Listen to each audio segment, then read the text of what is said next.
ஸ்ரீமதே ராமானுஜாய நமக. நாலாயிர திவ்ய பிரபந்தம். முதல் ஆயிரம் பெரியாழ்வார் பாசுரங்கள் 303 முதல் 306 வரை. 303ஆம் பாசுரம். அண்டத் தமரர் பெருமான் ஆழியான் என்றென் மகளை பண்டப் பழிப்புகள் சொல்லி பரிசர ஆண்டிடுங்கொல்லோ.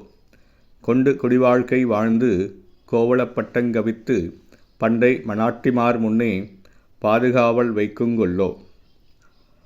பரமபதத்தில் உள்ள நித்திய சூரிகளுக்கு தலைவனான சக்கராயுதம் தாங்கிய கண்ணபிரான் என் மகளை உடன்போக்கில் அழைத்து கொண்டு சென்று அவளிடத்தே குணக்குறை அழகுக்குறை போன்ற அவன் உள்ளத்தே உண்டாகும் குறைகளைக் கண்டு ஒருபுறம் ஒதுக்குவானோ, ஒதுக்கித் தாழ்வாக கருதி புறத்தேயுள்ள தொழில்களை செய்யுமாறு ஏவுவானோ, அல்லது தான் முன்பே மணந்த பட்டத்தரசிகள் முன்பு இவளையும் சமமாக கொண்டு இடைக்குலத் தலைவி என்று இவளுக்கு பட்டங்கட்டி தன் குடிவாழ்க்கைக்கு ஏற்ப அந்தப்புறத்தில் பிரியமாக வைத்து கொள்வானோ என்று தன் மகளை பிரிந்த தாய் கருதுகிறாள்.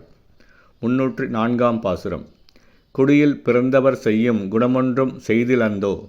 நடையென்றும் செய்திலன் நங்காய் நந்தகோபன் மகன் கண்ணன் இடையிறு பாலும் வணங்க இளைத்திளை தென்மகள் ஏங்கி கடைகயிறே பற்றி வாங்கி கைத்தழும்பேரிடுங்கொல்லோ. தன் மகளை பிரிந்த தாய் அண்டை வீட்டிலுள்ள ஒரு பெண்ணிடம், நங்காய் நந்தகோபன் மகனாகிய கண்ணபிரான் தன் உயர்ந்த குலத்திற்கேற்ப இவளை திருமணம் நிச்சயம் செய்து கூட்டிப் போகவில்லை. இவன் குணத்துக்கேற்றவாறும் ஏதும் செய்யவில்லை. உலக நடைப்புக்கேற்பவும் ஓரளவு கூட நடந்து கொள்ளவில்லை. அந்தோ என் மகள் இருபக்கமும் மாறி மாறி பழைய ஏக்கம் கொண்டு இடையிடையே மூச்சு திணற இளைப்படைந்து தயிரை கடைகின்ற கயிற்றை பிடித்து இழுத்துக் கடைகின்ற வேலையால் கையில் தழும்பேறப் பெற்று இழைத்துப் போவாளோ என்று தாய் வருந்துகிறாள். 305ஆம் பாசுரம். வெண்ணிற தோய் தயிர் தன்னை வெள்வரை பின் முன்னெழுந்து கண்ணுறங்காதே இருந்து கடையவும் தான் வள்ளல் கொள்ளோ. ஒன்னிறத் தாமரைச் செங்கண் உலகளந்தான் என் மகளை பன்னரையாப் பணிகொண்டு பரிசர ஆண்டிடுங்கொல்லோ. மெல்லிய என் மகளால் கிழக்கு வெளுப்பதற்கு முன்னே தூக்கத்திலிருந்து எழுந்து தூங்காமல் இருந்து வெண்ணிறமுள்ள தோய்க்கப்பட்ட தயிரை கடைய இந்த என் மகள் வல்லமை உடையவள் அல்லே. செந்தாமரை கண்ணுடைய உலகளந்த இக்கண்ணபிரான் என் மகளை இத்தாழ்ந்த பணிகளைச் செய்யுமாறு ஏவி அவளது பெருமைகளை குறைத்து பின் ஒரு பெருமையும் இல்லாதவாறு போல செய்து விடுவானோ, அல்லது இவன் பெருமைக்கு தக்கவாறு வைத்திருப்பானோ, அன்றி இவளை அடிமைப்படுத்தி ஆழ்வானோ, ஒன்றும் அறியேனே என்று தாயார் சந்தேகிக்கிறாள். 306ஆம் பாசுரம்.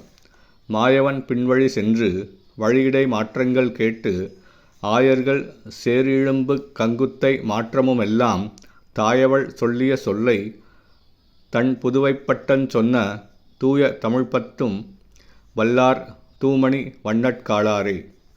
மாயனுடன் சென்ற என் மகள் போகின்ற வழியில் அபூர்வமான பொருள்களைக் கண்டு அவைகளைப் பற்றி கேட்டறிந்தவாறே திருவாய்ப்பாடியிலும் புகுந்து அங்குள்ளவர்களுக்கேற்ப நடந்தவைகளாக கருதியவற்றை தாய் கூறியதாக ஸ்ரீவல்லிபுத்தூரில் அவதரித்த பட்டபிரான் என்னும் பெரியாழ்வார் அருளிச் செய்த தூய்மையான தமிழ் பாசுரங்களையும் பாடவல்லவர்கள் தூய்மையான நீலமணி நிறத்தினுடைய கண்ணபிரானுக்கு அடியவர் ஆவர்.